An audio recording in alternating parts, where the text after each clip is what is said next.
6. We'll take a timeout. Be back in a moment.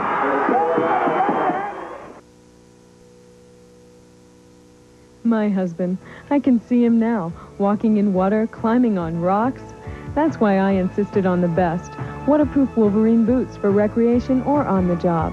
Wolverine leather boots, value priced at Lamy Wellahan, Maine's shoe store. I'm so hard to fit. At Lamy Wellahan, we always have your size and width. These are the old Maine trotters? Yeah, they're hand-sewn and made in Maine. I think I've made up my mind. Which style would you prefer? I'm going to take them all. No problem. All right, there you see it. The Indians capitalizing on a turnover themselves. In 4 plays, go 26 yards. Toth in for the score, and they grab the lead on the 2-point conversion and now lead at 8-6. DeBarge with the kick, and this is Knight coming straight up the middle. There's an opening. He's got some running room. He's out across the 40-yard line to the 43-yard line. Well, Skowhegan had 3 or 4 guys back deep that time to make sure Steve Knight did not break it all the way, and he was pretty close. Here we get a look at the 2-point conversion. This is the difference in the football game right here. Just a little turn-in pattern run by Brochu as he just got across the goal line, turned in, and picked up the 2 points. Skowhegan leads by 2. That's the difference in this one. 43-yard line, the line of scrimmage. This is Knight. Knight fights his way, breaks it out across the 45 to the 46-yard line, but these are tough yards against these Indians. They're dug in defensively. They forced a couple of turnovers. They capitalized on one. So actually, they've exchanged their turnovers. That's right. You can see that the Marshwood coaching staff is very active on that near sideline. They knew they were going to come up here and have a good football game. You know, a lot of people were talking about how last week was the big football game, the state championship between Biddeford and Marshwood, but nobody from the eastern part of Maine thought that. All right, right now we have an officials timeout.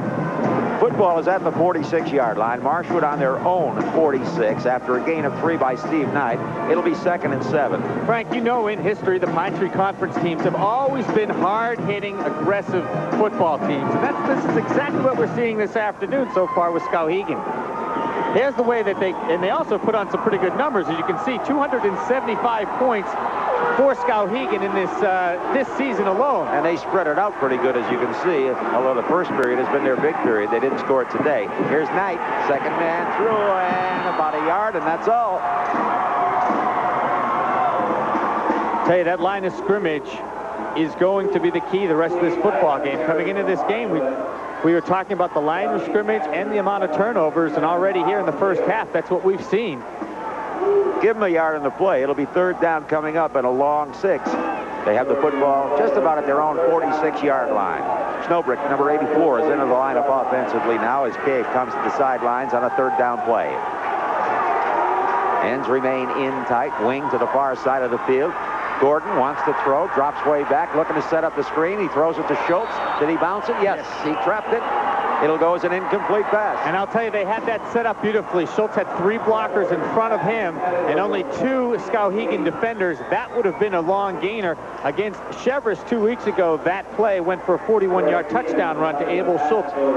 Good statistic as far as Steve Knight is concerned, and also the Skowhegan defense. Knight, 4 carries, 52 yards, but that includes 1 44-yard run. All right, Knight back to do the punting now, and punting into whatever wind we have here. And we've got some movement along that front wall. I think Greg Stevens jumped offside that time for Skowhegan. It'll be 5 yards. It'll be 5 yards. It still will not be a first down, though. They were in a 4th and almost 7 situation. And I think Marshwood has to play field position here. They can't really entertain thoughts of going for it at this point in the football game, although I might be wrong. They'll move it to the 49-yard line, and they will go for it. They're going to go for it as Gordon comes back in now because they're faced with a 4th and almost 2 situation from the Indians' 49-yard line. And when it's come to short yardage, they go to their fullback, Abel Schultz, but this afternoon, Steve Knight has been effective too. Power I formation. They want to go to Kerrigan, the 3rd man through, and look at the opening. He's got daylight. 1 man to beat Cates. Cates will catch him, though, and roll him out of bounds inside the 5. Well, there's the speed of Steve Cates that time, catching Corey Kerrigan and saving a touchdown. But 4th and short, Marshwood is just as dangerous at any time in this game. Look look at the hole that Corey Carrigan had to run through. Knight and Schultz opened it up for him, and Carrigan just waltzed through. You saw Abel Schultz jumping up and down. He thought he had 6 points. But Steve Cates saves the tackle at the 3-yard line. Great speed. I'll tell you, speed is the word there as they spotted at the 3-yard line. So it's 1st and goal now for the Hawks from the 3-yard line. Gordon brings him out. Schultz straight ahead, fights for the yardage. It's tough yardage in there as he bangs his way almost to the 1-yard line. Well, Schultz had 117 tough yards against Biddeford last week, and you can bet that he's still a little battered and bruised. Snowbrick back in, Cave to the sidelines, about a yard away. 2nd and goal for the Hawks, trying to retake the lead. They trail 8-6 with 7 minutes, 40 seconds remaining to play in the first half. Jeff Gordon sets his ball club. He goes to Knight, up over the top, touchdown.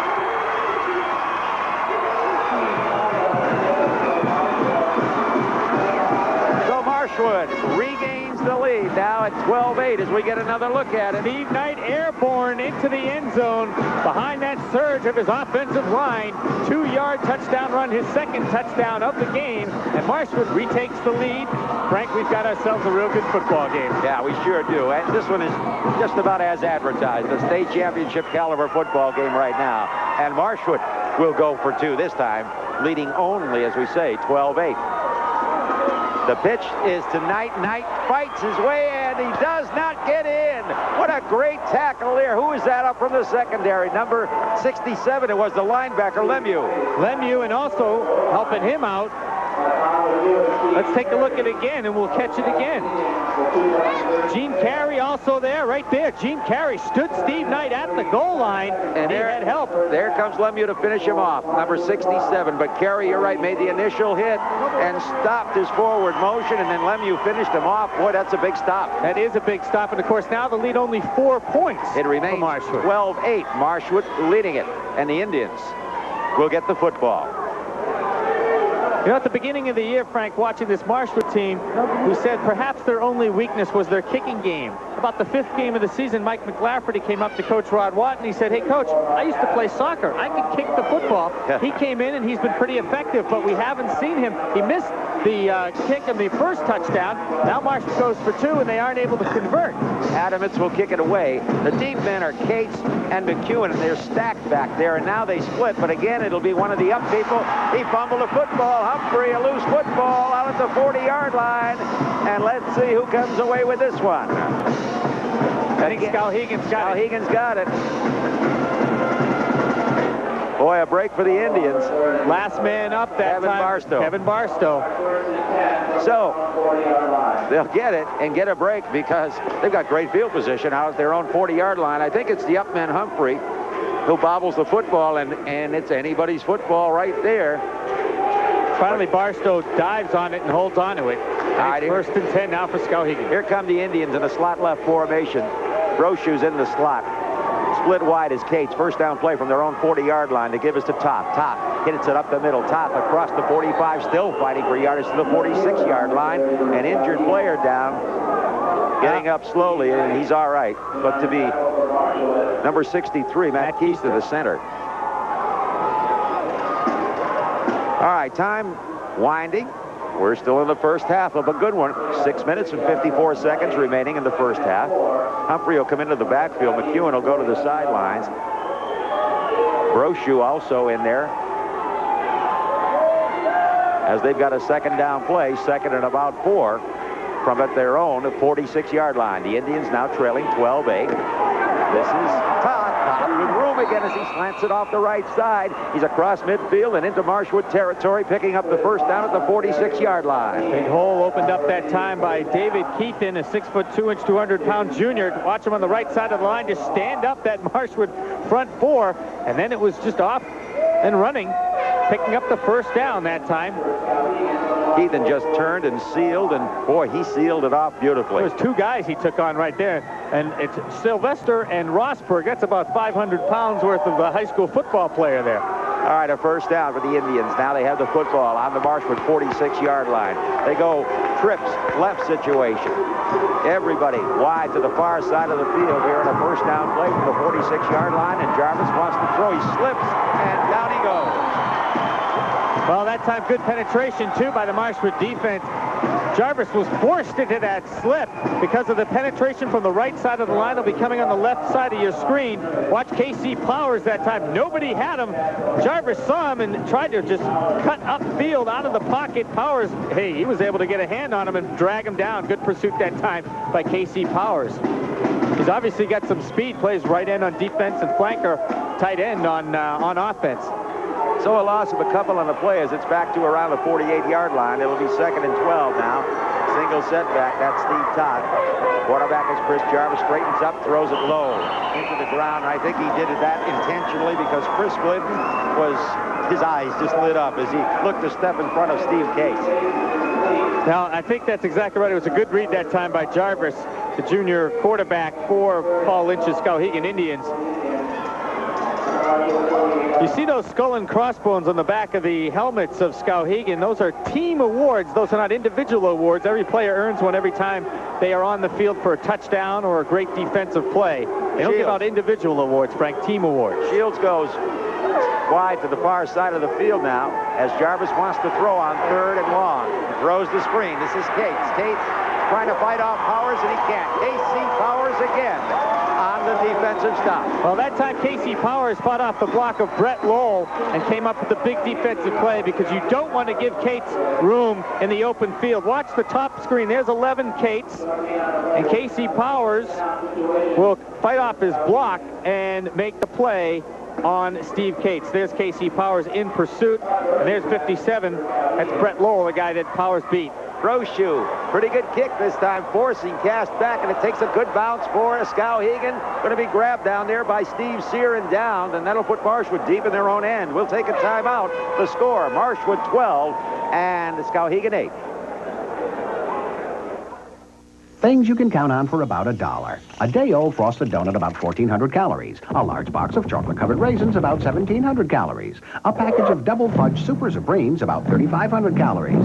A vacuum-packed freeze-dried sausage bomb, loaded, about 2,800 calories. A 36-ounce kiwi slushie, about 1,700 calories. A single Tri-State Megabucks ticket worth up to $1 million or more. Now, what would you rather count, calories or dollars? Tri-State Megabucks. Play this week and just imagine.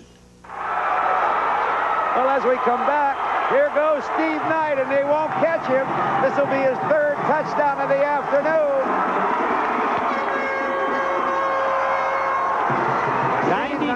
93 yards. Yeah. Steve Knight, and I want to tell you, I know we have this on tape, Frank. We'll take a look at it again. He just saw 2 holes cut across the field, and he was gone. Watch him take the ball here. Look at that hole opened up. Corey Carrigan and Abel Schultz leading the way. Breaks a tackle right there, and then will cut across the field to his right, and he's gone. Picked up another block downfield, and Steve Knight showing you why he had over 1,200 yards rushing on the year and is the leading candidate in Western Maine for the Fitzpatrick Trophy. An outstanding player. 6 carries, 143 yards, and 3 touchdowns. Boy, I'll tell you, if we take another look at that a little later on, you'll watch the move he put on Steve Cates as he gave him the whole left leg and then pulled it away from him, made the cut, and he was gone. What an incredible run by, as you say, a Fitzpatrick nominee, without a doubt. That's right. Hey, Steve Knight, and you know, Frank, it wasn't just blazing speed that did it. He reads his blockers so well downfield. You know, and the good thing about the Marshwood team is they continue to block all the way down the field. They don't just stop at the line of scrimmage or 10 yards beyond the play. They're blocking all the way down the field. The Indians wanted a timeout. They wanted to regroup. They're now trailing 18-8. Marshwood will go for 2. And I'll tell you, this next possession will be a key one for the Indians. They now trail 18-8, as we say. There are 4 minutes and 33 seconds remaining to play here in the first half. But, boy, something like that can take the wind right out of your sails. Oh, no question about it, especially in the fact that Skowhegan had Marshwood pinned back deep in their own territory at their own 8-yard line. You know, who would have thought that Steve Knight was going to take it 93 yards? Well, Coach Rod Watton from Marshwood certainly did. All right, here they come with the ends in tight. Power I formation as they look for the 2 extra points. Gordon still with it. The pitch to Knight. And Knight will get in for the 2 points. And think Steve Knight was pretty determined. He was almost waiting for the Skowhegan player to say, come on after me. I'm still getting into that end zone for 2 more points. So as they come back upfield, the Marshwood Hawks have taken a 20-8 lead with 4 minutes and 33 seconds remaining to play here in the first half. Let's go down to Tom Karen. Frank, you think they're a little crazy about Marshwood here down in Elliott? This is Pat Schaff, an otherwise understandably normal lady, I would guess. But Pat, you go a little crazy on Saturdays, don't you? I love football. You think they're going to win? Oh, of course we are. I got to ask, that's not your real hair, is it? I hope not. Okay, Pat, thanks. Let's throw it back upstairs. They're having fun here on the Marshwood side. All right, Tommy, and as we say, a key possession coming up here as Adams has it teed up on the 40-yard line. McEwen and Cates are deep, and this time he'll get it to one of them. This will be Cates back at the 15-yard line.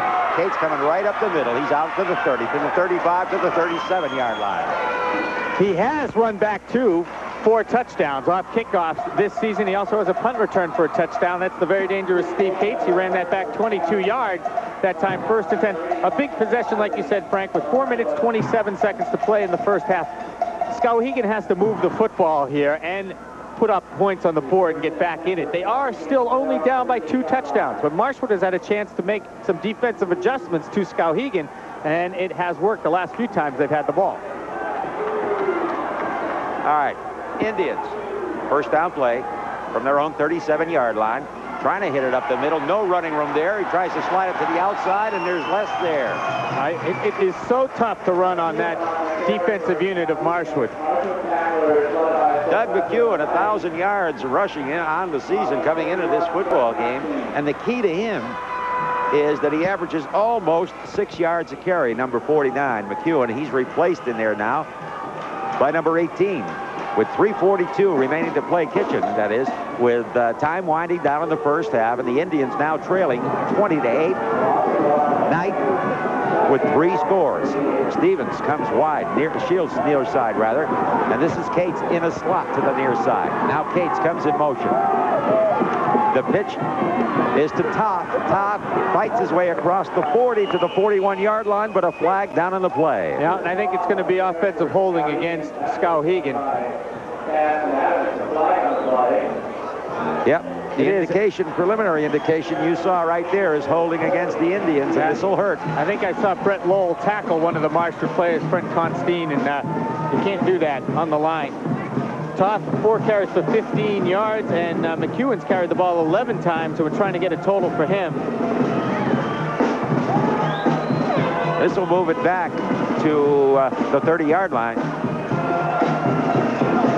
And it will set up a 2nd and long situation here. 2nd and almost 20.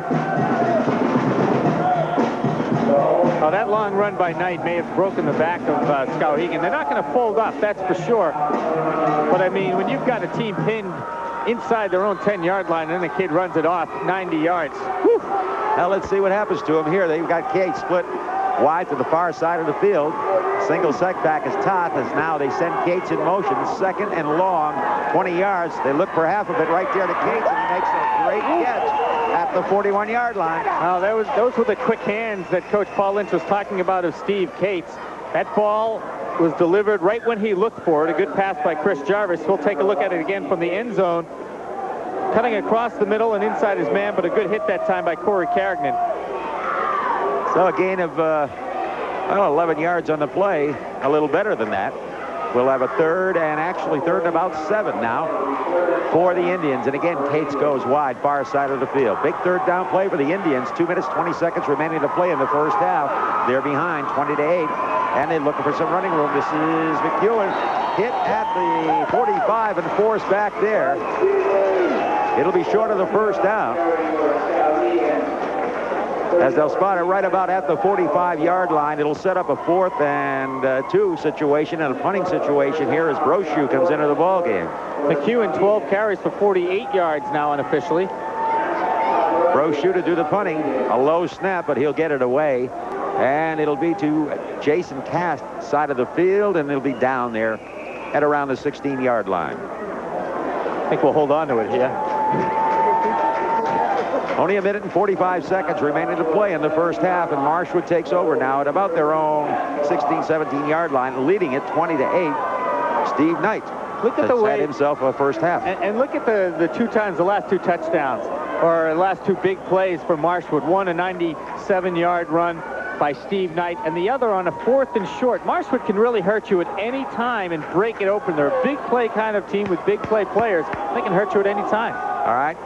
This is Knight, on the Schultz rather, as they give it to Kerrigan. Come off the counter to Kerrigan. Yeah. As they run that play with the wing, they fake it to Schultz up the middle, and they come off the wing on the counter to Kerrigan. That's a key play that they used, as you mentioned, in the Biddeford game. Let's go downstairs one more time to Tom Caron. Thank you, Frank. I want to remind you that coming up at halftime, in addition to highlights and stats from the first half, we'll take a look at a decade of high school football in Maine and talk to the principals of these two schools. That's at the half. Let's go back upstairs. Gordon back to throw, and throwing long over the middle, going to be intercepted and then dropped. Steve Cates. Well, he was looking for Jeff Cade back there, who's obviously upset he wasn't able to come up with that football, and Steve Cates has to be feeling the same way because that was a 50-50 ball. We'll take a look at it again. Gordon has time, sets up, looking downfield for Cabe. Here he comes right into the middle of your picture. Cabe had to turn around twice. That ball was a little bit underthrown. Cates had to adjust and just drop that football. I'll tell you, that's a little tricky here with, under a minute to play in the first half, throwing from deep in your own end, and Cates, had his hands on that football, really should have had the interception. The Indians could have come up with a big break, but they're going to throw it again. Gordon's going to throw the screen. It's going to be almost picked off, and I'll tell you, that would have been 6. He was trying to throw the screen to Abel Schultz, and it was almost picked off, and that would have been 6. I think that's Greg Stevens over there on coverage of Abel Schultz. Gordon get pressure that time as they're trying to set up the screen. Gordon gets it away. Fortin with the pressure, and look at that. Oh boy, he had nothing but end zone in front of him. Number 65, Spencer Fortin, was putting the pressure on Knight, will now punt it away, standing inside his own 10-yard line, waiting for the snap. So the Indians will get it in pretty good field position, and this will be fielded by Cates at midfield. He's running toward that far sideline. Here's a great tackle. Mike Adamance, good pursuit that time off his line position downfield to knock out Steve Cates. Just 47 seconds now to play in the first half.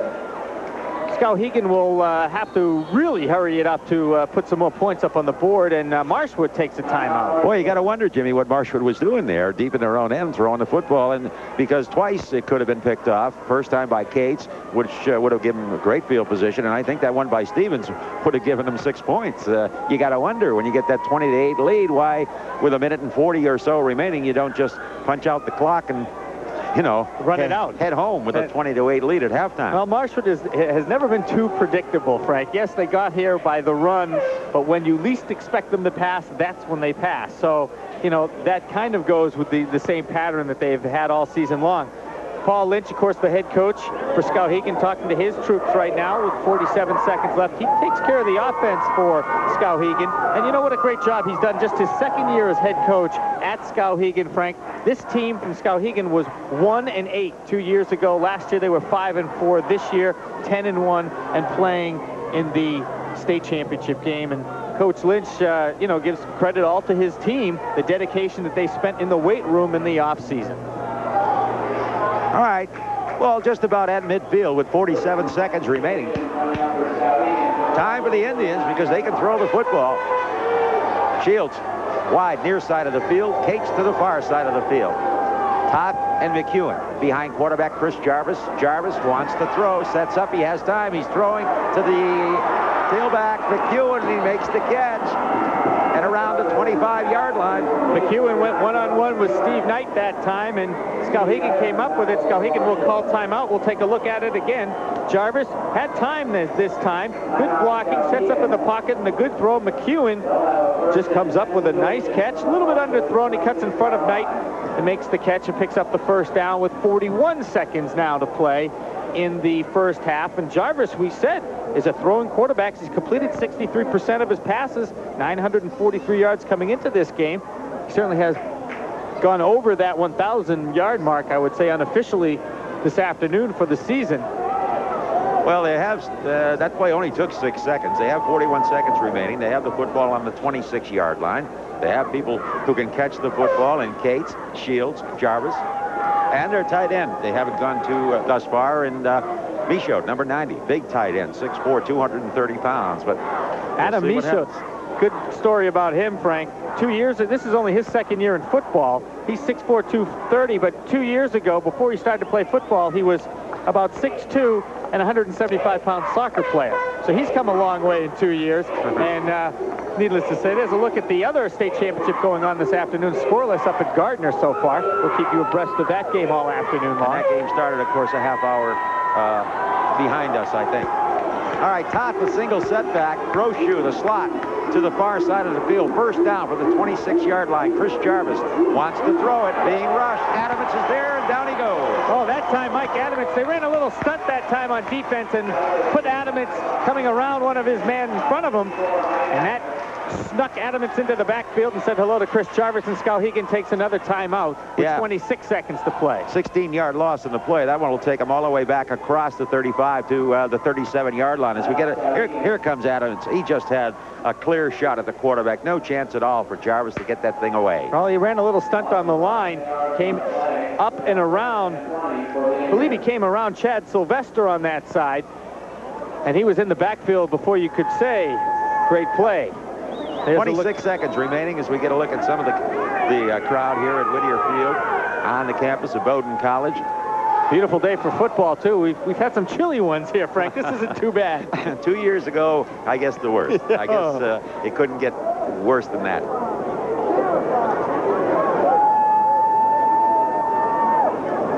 So we have just those 26 seconds remaining.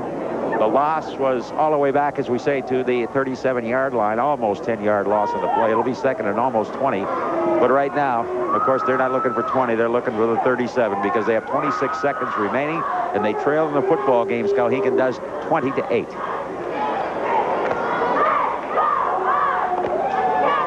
Big Mac Keister will lead him out of the huddle. Shields goes wide to the far side of the field. Setbacks, McEwen and Toth. Chris Jarvis, the quarterback. A second down play from the 37-yard line. A big rush. He steps away from it. He can get it away. It's going to be tipped in. Incomplete. That's Steve Knight, the linebacker. You talk about getting back and a pretty good drop in pass protection. How about that one? Well, he was covering Adam Michaud that time, and actually Michaud had a shot at that ball. Knight knocked the ball up in the air. That was catchable after Knight got a hand on it. Watch Knight on the right side of your screen, and Michaud, that's where the ball eventually will be delivered. Knight will get a hand on it, knocks it up, but that's catchable right there. Michaud thought about it. McEwen, well, they would have taken a very great dive. Bob Beaming, I think, would have been able to come up with that catch, the long jump champ in the Olympics. All right, 3rd and 20 as they go now from the 37-yard line. Skowhegan operating from the Marshwood 37. Jarvis, the rush from Sylvester. He steps away, looking, wants to throw it, throwing for the end zone. It's going to be incomplete. Cates down there in double cover. Corey Carrigan and Jason Parent down there in double coverage on Steve Cates. They come up talking to each other down there. They're going to have a battle all afternoon. They have already here in the first half. Just 11 seconds now to play here in the first half of football. But again, give credit to that great pass rush by Marshwood. They're in the backfield, and that forces Chris Jarvis out of the pocket, and he has to hurry his throw. All right, Jarvis, one more chance here. 4th down situation. Line of scrimmage, the 37-yard line. This time he puts McEwen to the slot left. Cates is to the near side, the right side of the field. And on 4th down, here comes the rush again. He just does get it away. A diving attempt at the 20-yard line. Incomplete. That's Shields. And he got popped, and he's shaken up on the field right there. That'll stop the clock with 6 seconds remaining here in the first half. Steve Knight on the hit that time, and we'll take a look at it again from the end zone. Jarvis back to pass. Again, a great pass rush, and he gets hit right as he delivers the ball. Almost a great catch by Shields. Shields almost came up with it, but Steve Knight put a real stick on him right there, and Shields is down on the field. I think he may have just got the wind knocked out of him. Pass a little bit underthrown because, as you saw, Jarvis was really drilled from behind just as he was getting that pass away. Mark Shields down, and the trainer with him. I believe those are the doctors that actually are in charge of the weight and strengthening program, and he's back up. He obviously just had the wind knocked out of him. So Marshwood will take over on their own 37-yard line with 6 seconds remaining. And you care to predict anything? I think they'll probably just... no, I don't care to predict anything with this team because you never know. Boy, I'll tell you. They'll run it. You watch football up the way they did the last time they had it. Takes a lot of courage. Now, I think with 6 seconds, though, he'll run one play to Knight or Schultz, maybe a sweep. Oh, no. Plan on it. Here they go with a trips right setup. 3 wide receivers. They toss it on the screen to Knight. Knight can throw it from there. As they threw it laterally, they're going to try for Snowbrick. It's incomplete. Well, what the heck? They figured might as well run a trick play. Last play of the first half. Marshwood comes off the field with a 20-8 lead over Skowhegan. Well, that long gainer, you never know just how much it hurt this Skowhegan team, but that would have to be the key to this first half of football because it was pretty evenly played up to that point. And in fact, Marshwood was pinned deep in their own end zone, deep in their own end. They were back at their own 7.5-yard line before Steve Knight got the ball, and you'd never figure that they'd be able to break one, but sure enough, that's what's happened. And that's what happened to Steve Knight. And of course, that, you know, Skowhegan had just punted. They put Marshwood deep. They figured if they held them again on defense, they'd get the ball back in good field position. Big turnaround as far as field position goes. Steve Knight, that long 97-yard run for touchdown, his 3rd touchdown of the afternoon. And now comes the tough job for Paul Lynch because he's got to get this kid, his kids pumped up and ready to play in the second half. They've shown they can put the ball in the air and they can move the football. That's right, and they're only down by 2 touchdowns, Frank. I mean, it's 12 points, not counting conversions. That's so, right. I mean, they are not out of this football game by any stretch of the imagination, and I think a lot of people perhaps thought they would be at halftime. All right, it's 20-8. Marshwood leading at halftime, and we'll have more halftime activity in just a moment. Things you can count on for about $1. A day-old frosted donut, about 1,400 calories. A large box of chocolate-covered raisins, about 1,700 calories. A package of double fudge Super Supremes, about 3,500 calories. A vacuum-packed freeze-dried sausage bomb, loaded, about 2,800 calories. A 36-ounce kiwi slushie, about 1,700 calories. A single Tri-State Megabucks ticket worth up to $1 million or more. Now, what would you rather count, calories or dollars? Tri-State Megabucks. Play this week and just imagine. The best of New England? Tough, hard-boiled characters. With the sweet, tender insides.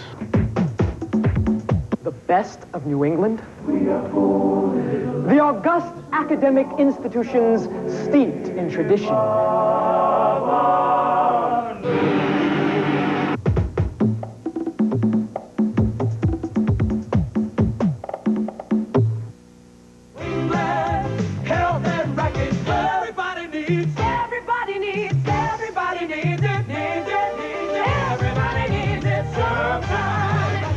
Call New England Health and Racket, where the first 15 people to call today will receive 2 free weeks at no obligation. That's right, free while this offer lasts. Call 284-5953 today. Everybody needs it, everybody needs it sometime. The Atlantic salmon, for 1,000 years or more, they came up these rivers to spawn. Then the waters became polluted, and the fish stopped coming. And that concerned many of us. In time, the Clean Waters Act was passed. Oh! Today, the fish are returning in ever-increasing numbers. This is the way it was meant to be. And this is the way we should keep it. See you next year, old buddy. To those who work for a better environment, we at Nissen say, well done. All right, we're at halftime.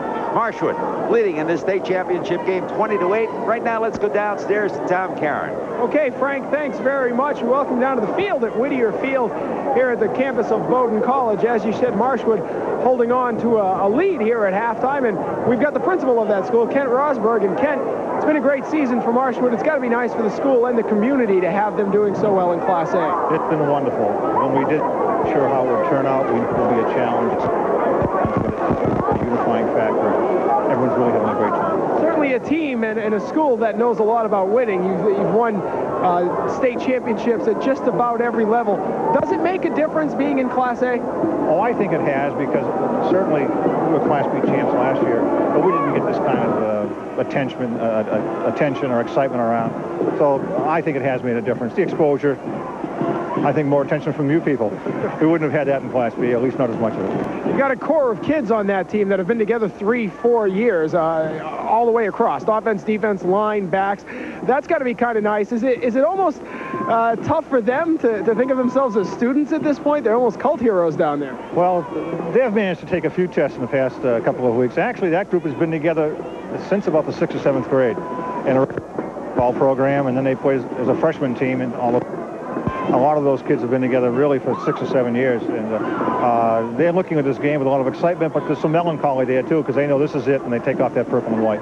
Look at the second half now. You've got a lead here at halftime. You think the team will hold on to it? I'd like to think so, but my fans will hear calling to me. I'd like to think so, but the way Skowhegan's thrown the ball, I think we're in for a real tough second half. Okay, Ken, thanks very much. Nice talking to you. One man who hopes that it is a very close second half is David Royce, the principal at Skowhegan. David, Skowhegan's played very well in the first half against the Marshwood team that hasn't given up many points this year. Well, this is a very exciting Marshwood football team, and we're just happy to be here. Our team has played very well all year. We've done very well to get here. We've played some very tough schools before Marshwood. Marshwood is a real formidable foe, but we think the second half's going to be a little different. Our team started to open up a little bit throwing. We have been able to move the ball offensively, so we look for an exciting second half. Chris Jarvis, Steve Cates, you got some real exciting football. I don't think many high school teams in Maine have a passing combination like that can make that much excitement quickly. Wide open game that Coach Lynch has brought to Skowhegan, and you're absolutely right. It does fit the style of Chris Jarvis, Steve Cates, as he is. He's probably the quickest close to that in most any game played. It makes a big difference. It's the realignment of Class A, and to include the Pine Tree Conference. A Pine Tree Conference team has yet to win in the 2 years, this being the third year. Do you think the Western teams have an advantage over the Eastern team? Person to comment, but I guess I'm a firm believer that schools ought to be classified by the size of their school, and it's up to us to improve our program in the Pine Tree Conference to compete with the other schools. Okay. David, thanks very much for joining us. We'll come back for more halftime activities here on the field of Whittier Field at Bowdoin College right after this.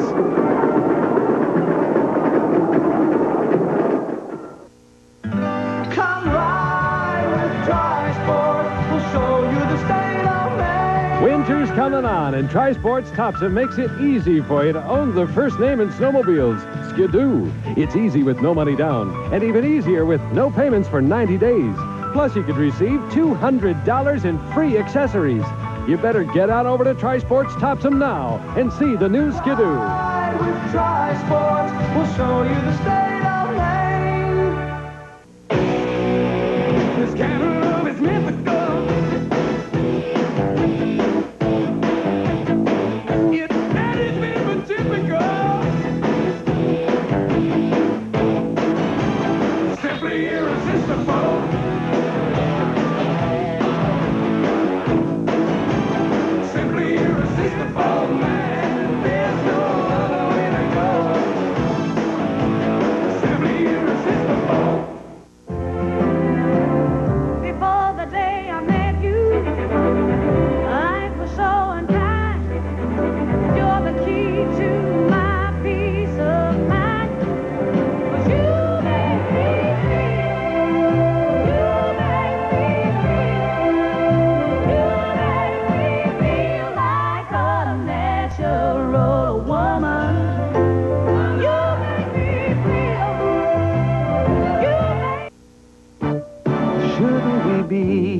Shouldn't we be your bank? We're Gorham Savings Bank. One of the best banks in Maine, and I deal with a lot of them. Because I like the service here. I've been treated better. Everybody is friendly. These girls are super. They're good to do business with and pleasant people. Should we really be your bank?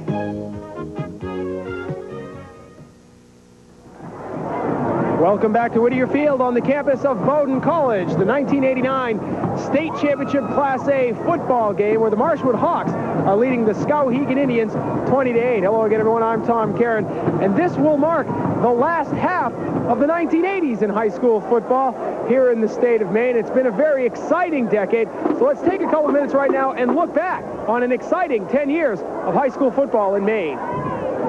The decade began with Brunswick beating Bangor 20-0 for the first of 3 Tiger State Championships in 5 seasons.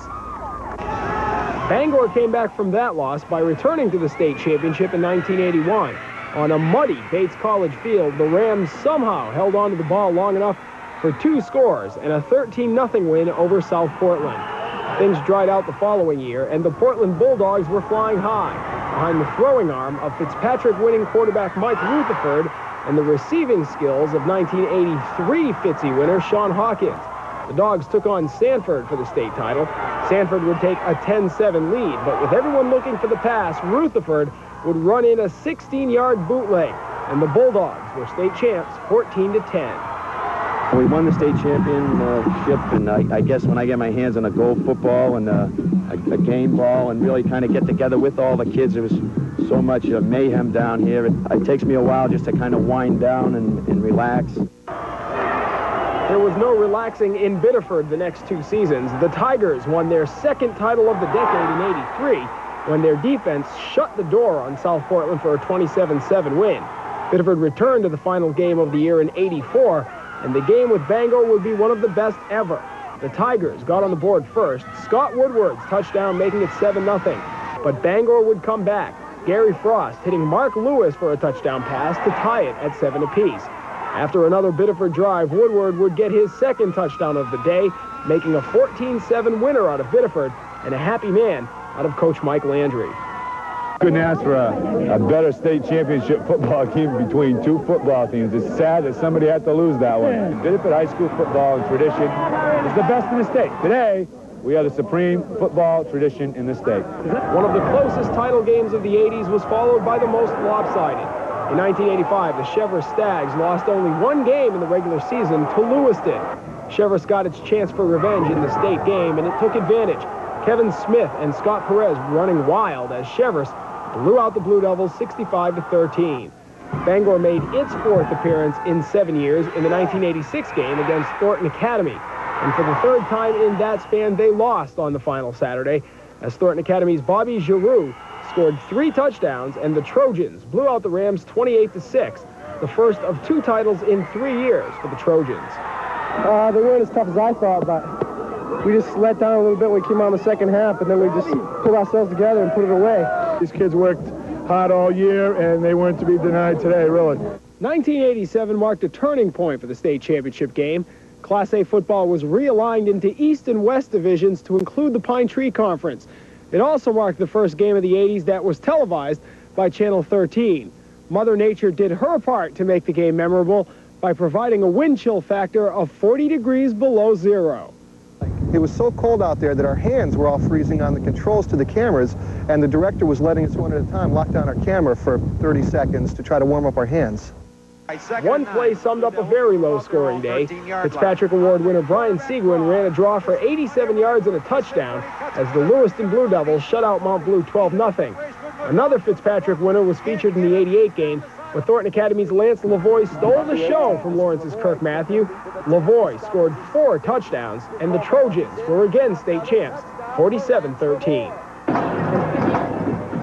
Marshwood High School is 1/2 away from winning the 1989 Class A state championship and being the last team of the decade.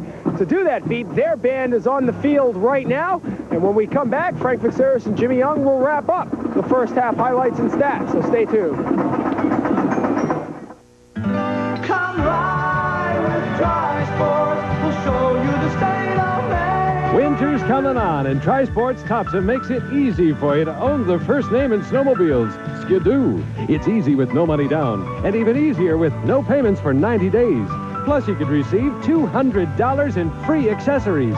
You better get on over to Tri-Sports Topsom now and see the new Skidoo. Ride with Tri-Sports, we'll show you the state of Maine.